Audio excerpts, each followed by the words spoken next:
26 juin 2025. La valeur de l'art. Qu'est-ce que j'en pense?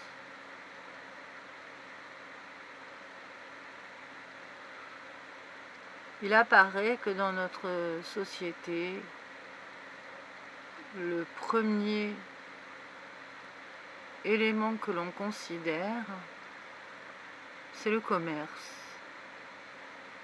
Dans presque toute chose, on énonce la disposition de l'être humain à se différencier par la façon dont il procède dans le commerce. On ne sait jamais quel est le sujet finalement, ou quel est l'objet, quel est le produit qui doit être mis au centre de ce commerce. Si c'est sa propre personne, si c'est ses idées, si c'est sa capacité, sa compétence, mais presque tout le monde cherche à vendre quelque chose.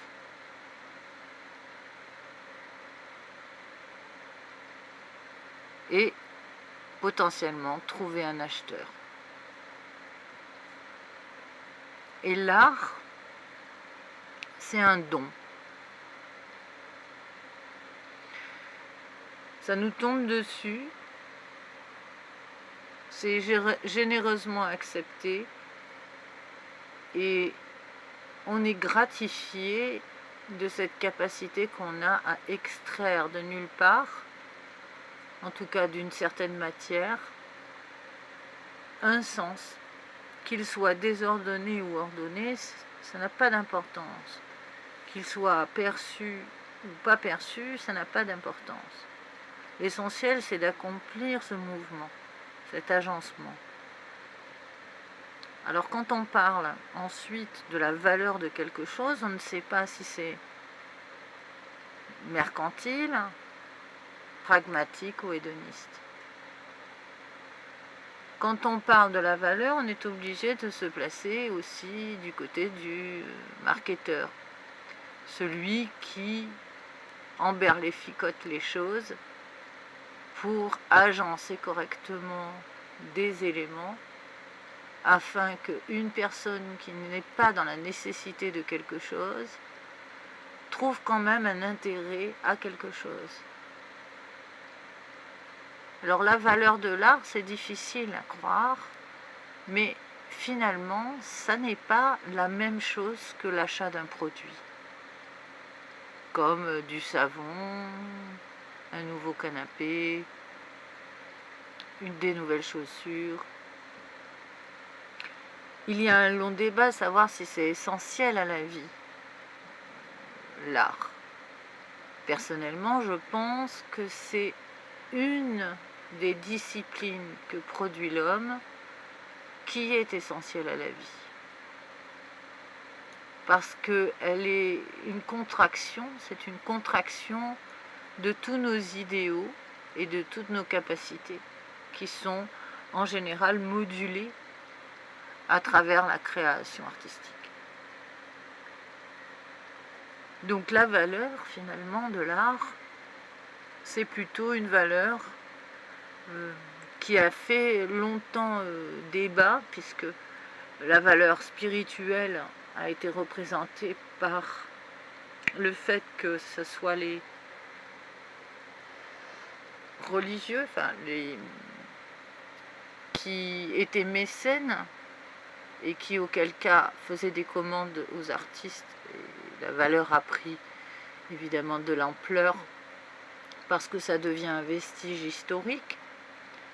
Mais pour ce qui est de l'art contemporain, le seul qui, à nos yeux, en tant que peintre, est venu effrontément changer la donne, c'est quand même Picasso, qui a eu la chance d'être contemporain à sa période et d'être considéré dans sa période.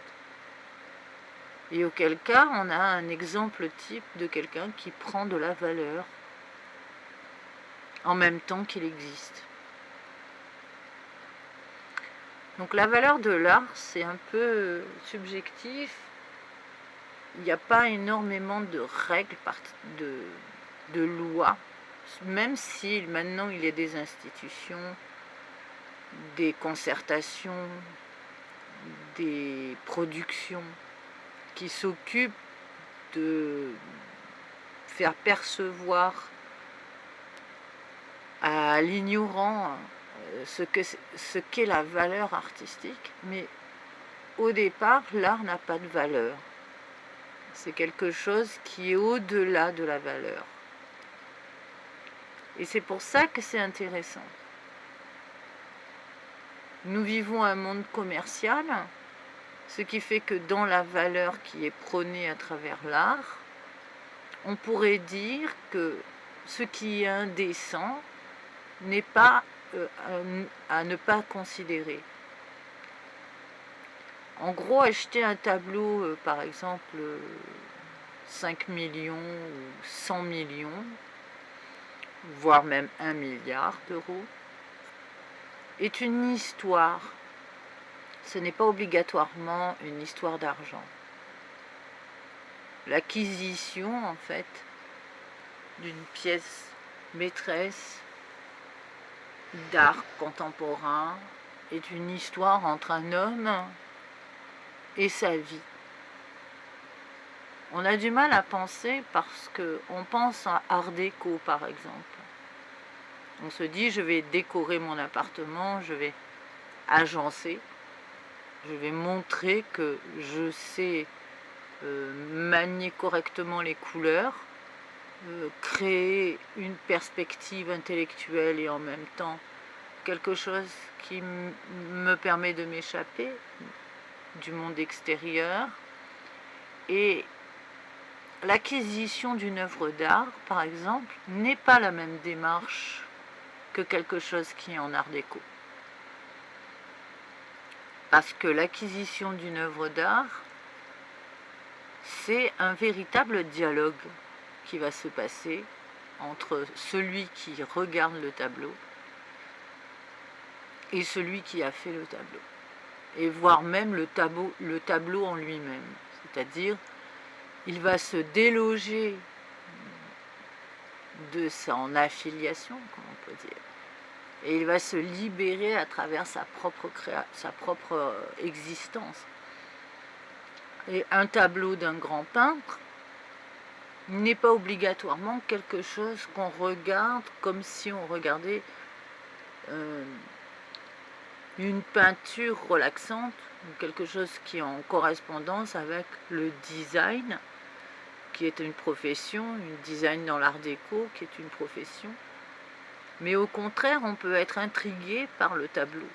On peut se questionner sur plein de choses à travers un tableau. Donc il n'y a pas en fait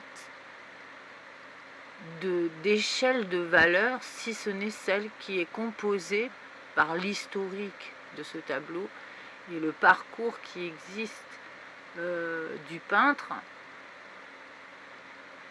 et son histoire, et qui fait que si un jour il rencontre son mécène, il peut à ce moment-là être découvert et prendre de la valeur. Et au départ, en fait, un peintre n'a pas de valeur, un musicien non plus n'a pas de valeur, un écrivain non plus n'a pas de valeur.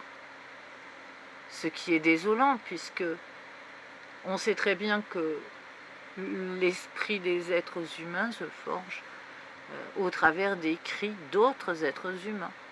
Et que c'est parce qu'on est dans la capacité de rentrer dans un autre monde qu'on se construit aussi son monde. Et quand un écrivain n'a plus la place qu'il doit avoir au sein de sa contemporanéité, c'est quelque chose qui est désastreux pour tous les êtres humains.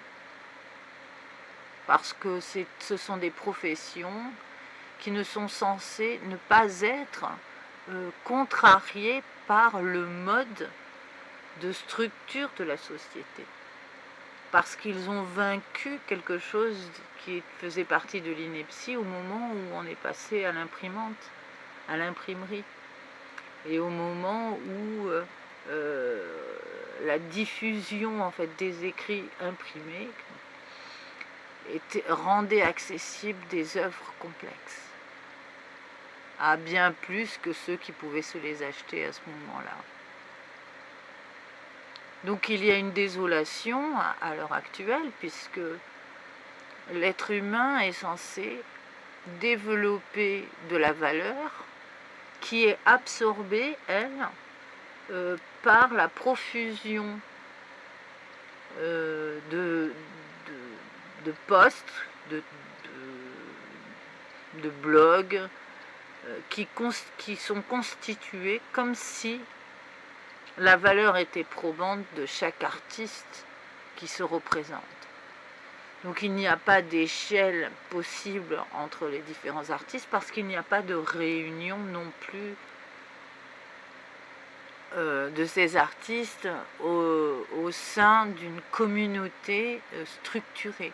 C'est une communauté individualiste.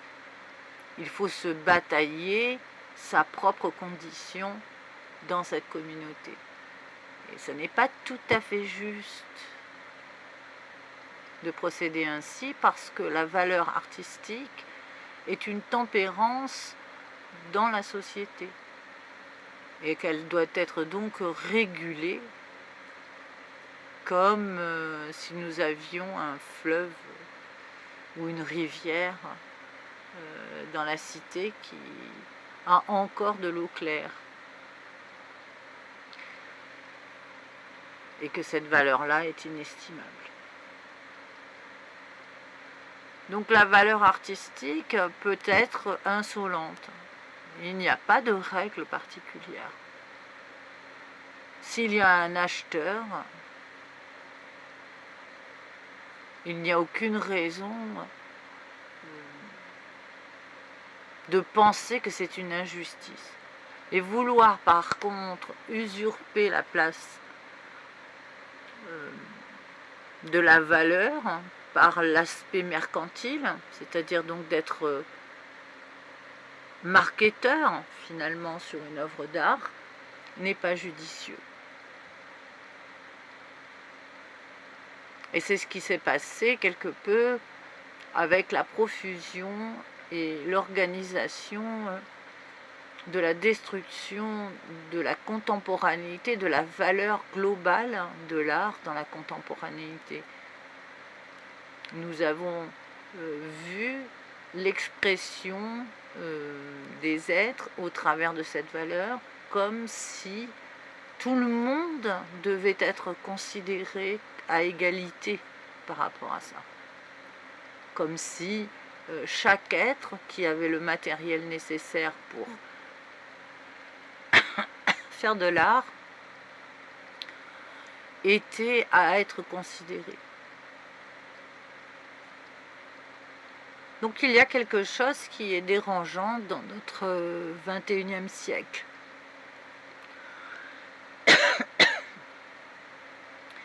Et donc nous avons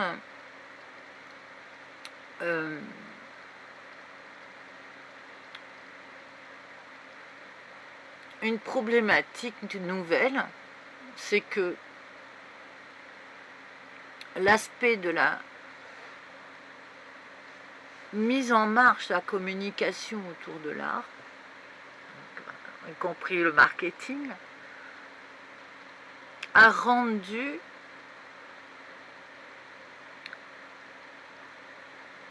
l'art comme quelque chose d'extrêmement bankable pour faire de l'argent. Et ça n'est pas la démarche première.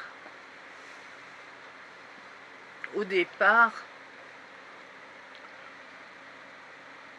faire de l'art, c'est un équilibre psychique et physique pour celui qui le pratique, y compris dans la musique. Dans la musique, par exemple, nous avons un cas particulier, c'est devenir une rockstar. Devenir une rockstar, c'est quelque chose qui est très stimulant quand on est compositeur.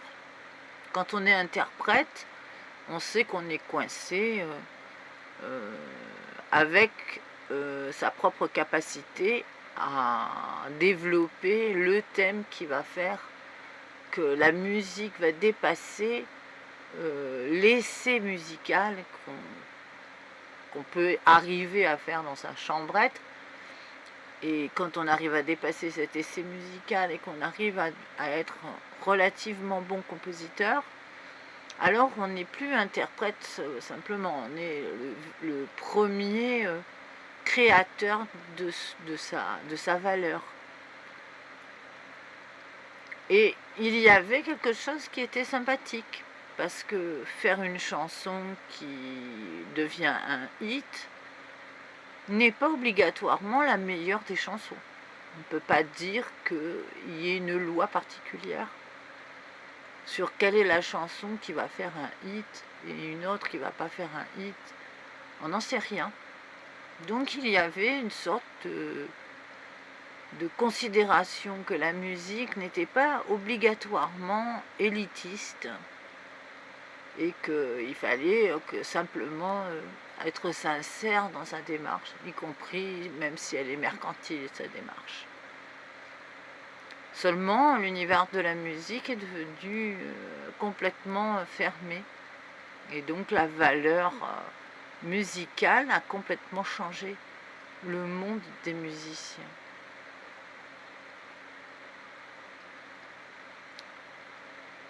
Maintenant, pour faire une chanson, il faut presque sécuriser son endroit, à tel point que ça devient presque un protocole militaire que de faire une chanson. En gros, il faudrait investir dans un bunker, avoir un radar qui tourne non-stop autour de pour éviter le plagiat, le piratage. Donc c'est incroyablement désagréable parce que on est censé ne pas réfléchir la valeur au départ. Mais justement, comme nous vivons une période extrêmement commerciale, où le marketeur est vraiment celui qui gouverne presque tout, l'art est devenu presque un objet, alors que c'est un sujet fondamental. Et donc les artistes se retrouvent complètement démunis, parfois de leur propre création, alors que c'est un fondement à exister que de créer de l'art, que c'est de la valeur humaine, un droit à exister. Donc évidemment, bien sûr, après on est confronté évidemment au droit d'auteur, puisque la valeur et les droits d'auteur sont censés se rencontrer à un moment donné, puisque si on n'a pas de droit d'auteur, on ne peut pas défendre sa valeur. Et c'est là où c'est un peu du n'importe quoi, puisque normalement on n'est pas censé avoir à déposer son œuvre pour être reconnu comme étant le créateur.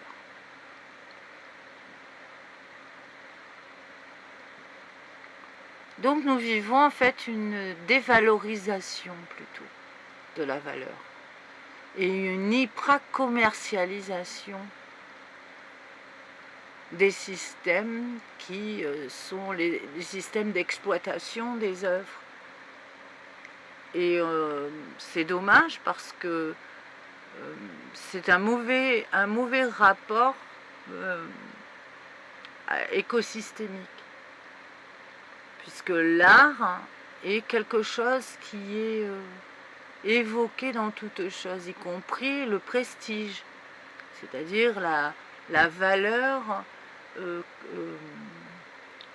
luxuriante que peut avoir l'art et qui est aussi définie dans la nature par le clinquant On peut voir miroiter des trésors si on regarde une rivière qui est embrassée par le soleil. On peut y voir chanter des pierreries incroyables et s'approcher et se rendre compte que tout est enchanté de cette disposition et qu'il y a donc quelques richesses aussi à disposition si on sait regarder. Donc dans la valeur de l'art, il faut accepter qu'il y ait la démesure. Ne pas considérer ça comme quelque chose de mal, mais au contraire comme un équilibre psychanalytique. On ne sait pas pourquoi. C'est un peu comme quand on faisait la ruée vers l'or. Pourquoi est-ce que l'or est devenu si important? Ou les diamants, alors que dans notre galaxie, nous avons des planètes qui fabriquent de l'or.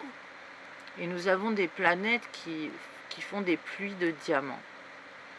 Donc nous creusons le sol pour obtenir une valeur de quelque chose qui vient nous illuminer par la haute potentialité, comme par exemple devenir riche, avoir une destinée avec cette valeur. Donc c'est quelque part assez commercial, il y a peu de philosophie. Et dans la galaxie, il y a des planètes qui font des pluies de diamants. Il y aurait juste à venir avec un petit panier et se servir. Et revenir sur Terre. Donc ce qui veut dire que la valeur qui est développée à travers l'agencement et le symbole est 10 fois plus fédérateur aussi. Puisque cette valeur-là est considérable parce qu'elle est unique. Il n'y a pas deux Van Gogh, par exemple. Il n'y a pas deux Picasso. Il y a ensuite des imitateurs de Picasso. Ou alors des personnes qui peuvent être de la même puissance et qui arrivent à la hauteur du maître, mais pas uniquement dans ce qu'on appelle la contrefaçon, par la force émise par une œuvre.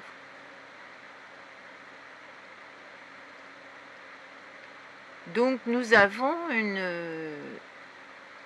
une véritable battle sur qu'est-ce que la valeur artistique dans la civilisation. Et nous ne savons pas encore à l'heure actuelle comment se prédéfinir par rapport à cet étrange ballet qui est joué entre la spiritualité qui se dégage et la philosophie, la culture à travers une œuvre et l'aspect purement marketing, commercial et financier qui découle d'une œuvre. La chose qui apparaît bizarre, c'est que quand on réfléchit une œuvre, on voit que tout s'accorde à ce que cette œuvre soit au centre de la compréhension, pas obligatoirement de la définition. Puisqu'on ne peut pas définir une œuvre sauf par sa technique. Donc,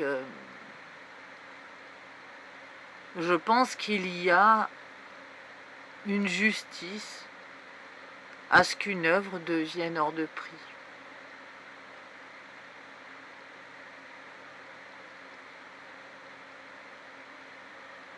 Je pense que c'est un équilibre pour les hommes.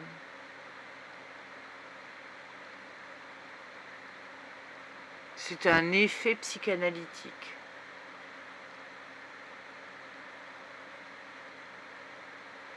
Mais cela ne fait pas pour autant tout le monde le gagnant du loto. Il ne faut pas penser que de faire de l'art va vous amener à la réussite financière. pour avoir de la réussite financière, il faut être commercial. Et c'est là où l'artiste est esseulé dans cette aventure. Parce que pas tout le monde ne dispose en fait d'un rapport technique et une distanciation face à son œuvre. Que c'est une torture intérieure quelque part. Et que un artiste qui veut être contemporain et avoir une certaine valeur culturelle, hein, intellectuelle face à son œuvre, est tenu finalement d'être dans une communauté qui est constituée par l'esprit et ensuite par le corps de l'œuvre. Donc ça laisse à réfléchir. Et ce qui est désagréable, c'est l'absence de réflexion sur la dévalorisation d'une personne à travers une œuvre qui n'a pas d'écho particulier dans la contemporanéité ou dans la période dite de l'exposition de l'œuvre. Alors que les 3/4 des artistes, principalement dans la peinture, ont tous subi de plein fouet ce désastre que d'être reconnus bien après leur existence. Et donc de prendre une énorme valeur et une place considérable dans le monde de la culture, alors qu'ils n'en savent rien, ou en tout cas pas à ce que je sache.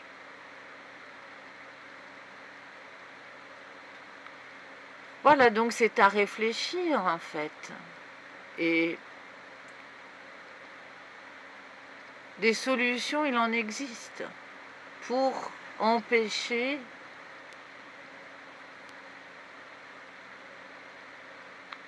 que la valeur artistique globale ne soit dénigrée.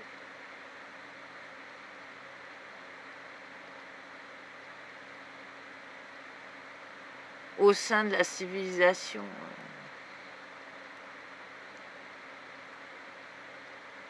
La banalisation est extrêmement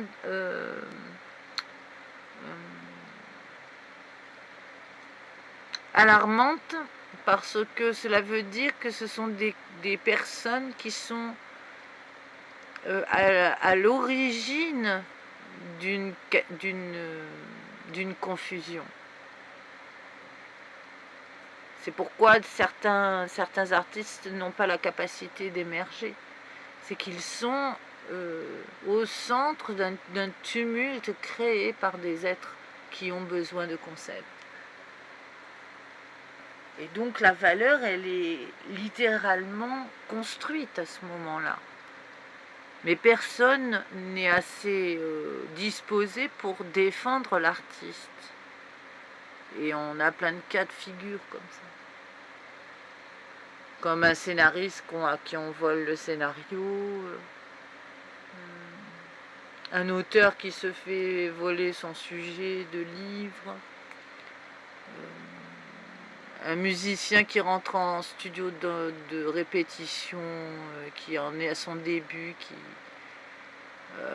sert la soupe à une star, qui a demandé à savoir quelles étaient les nouvelles notes qui circulent dans les studios de répétition. L'accréditation de sa propre valeur parfois peut avoir des consonances cauchemardesques.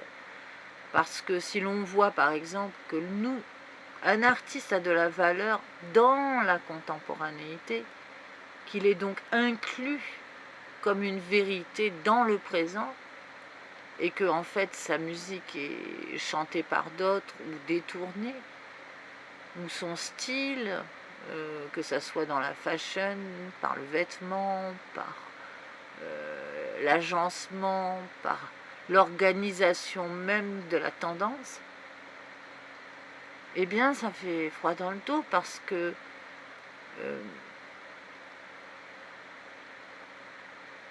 c'est déloger celui qui était le roi finalement. Et quand on sait que le roi dans la structure commerciale, c'est celui qu'on nomme pour le retour sur investissement, ça fait doucement rigoler. C'est un rire sarcastique presque qu'il faudrait avoir par rapport à ça. Parce que la valeur artistique, ce n'est pas de récolter des sous de quelques vols commis sur sa propre valeur, ce n'est pas ça. C'est une attitude hyper commerciale. C'est à pleurer même. On ne peut pas se lever le matin en disant je sors une bouteille de champagne, j'ai fait... c'est horrible. Surtout qu'on ne peut pas non plus préjuger de qu'est-ce qu'une œuvre, pourquoi est-ce qu'elle a ce parcours, pourquoi est-ce que par exemple un scénario qu'on écrit sur un bout de table devient un topic exprimé sur presque 25 ans, avec des tonnes et des tonnes de redynamisme autour de ce topic. On ne sait pas pourquoi. Pourquoi est-ce qu'il y a d'un coup une énorme valeur et qui correspond à un char de Cléopâtre qui débarque et qui est imposant, comme si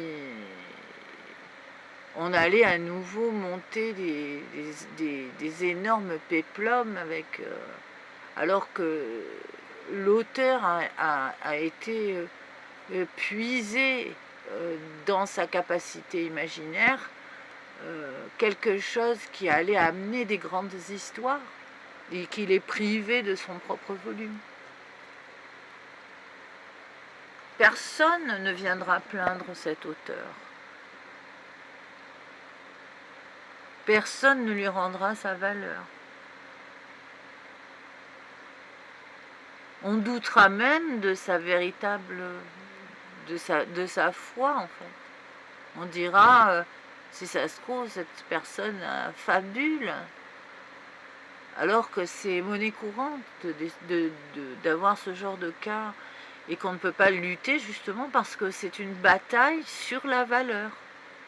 Les gens qui sont mieux placés dans le circuit s'accordent le droit de prendre la valeur de quelqu'un pour s'augmenter cette valeur, et ils ne trouvent pas mal dans cette action parce que cette valeur doit être exprimée par ceux qui sont sur la place.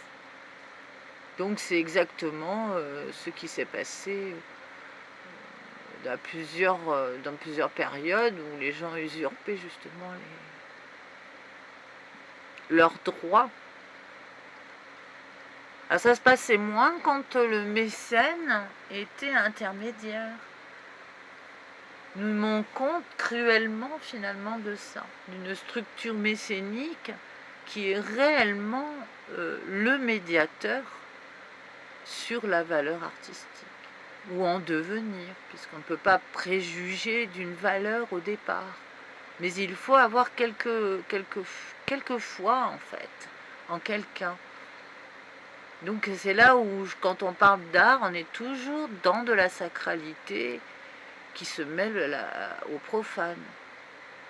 On sort de l'ombre aussi comme ça, par la génération de la lumière autour de quelque chose. Donc c'est à réfléchir et c'est à débattre. C'est tout ce que je peux dire. Donc il faut faire attention aussi quand on croise quelqu'un. Ce n'est pas son porte-monnaie qu'il faut regarder, surtout si c'est un artiste. Parce que c'est une personne qui peut être riche de millions, voire de milliards, de tout ce qu'elle peut générer aussi autour d'elle. Il y a quelque chose à considérer.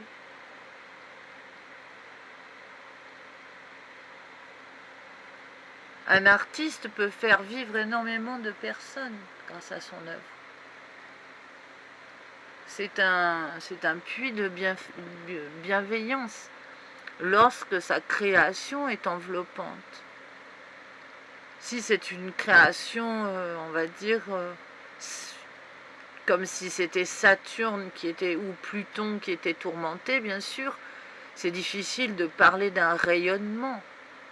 Mais notre génération est plutôt tournée vers la construction quand même. On est en train de changer la nature de l'individu en ce moment. Il n'y a pas le ressenti encore, puisque c'est une des grandes quêtes de l'homme, justement, l'individualisme. Mais on peut ressentir une vibration qui annonce un renouveau, c'est-à-dire une considération magnétique. Et l'art, évidemment, bien sûr, sera vectoriel, comme toujours, puisque c'est le premier élément futuriste aussi qui nous invite à redéfinir le monde. Je ne pense pas que tous les artistes sont conscients de ça, hein, bien sûr.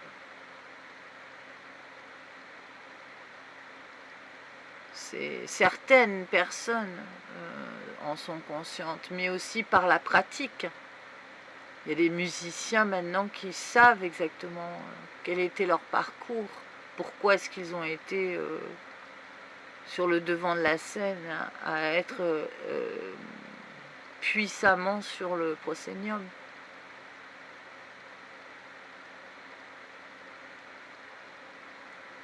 Donc c'est vraiment, il faut faire attention à cette valeur qui est développée autour de l'art. Et je ne pense pas que ça soit une bonne attitude que de considérer médiocrement une personne qui n'a pas réussi à être financièrement créditée. Parce que notre société est extrêmement difficile.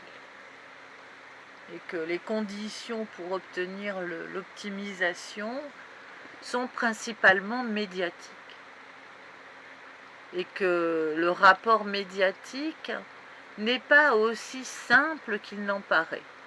Parce que on a toujours l'envie de sortir du lot et d'être sélectionné, donc d'être vu par une personne qui change votre destinée. C'est ce qui est arrivé à un bon nombre d'artistes. C'est une rencontre humaine, quelque part. Donc pour revenir à Picasso, s'il n'avait pas été hébergé, il aurait peut-être trop picolé dans les bars et il aurait fini dans différentes couches à se perdre et batailler avec son œuvre. Parce qu'il a eu un logement suffisamment grand, il a pu avancer sa force et déclarer sa vérité à travers ses œuvres parce que le lieu était disposé.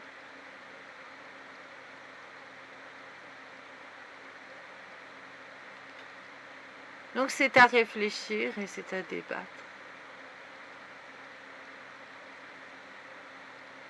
En espérant que l'art reprenne ses droits dans la valeur mercantile de notre monde.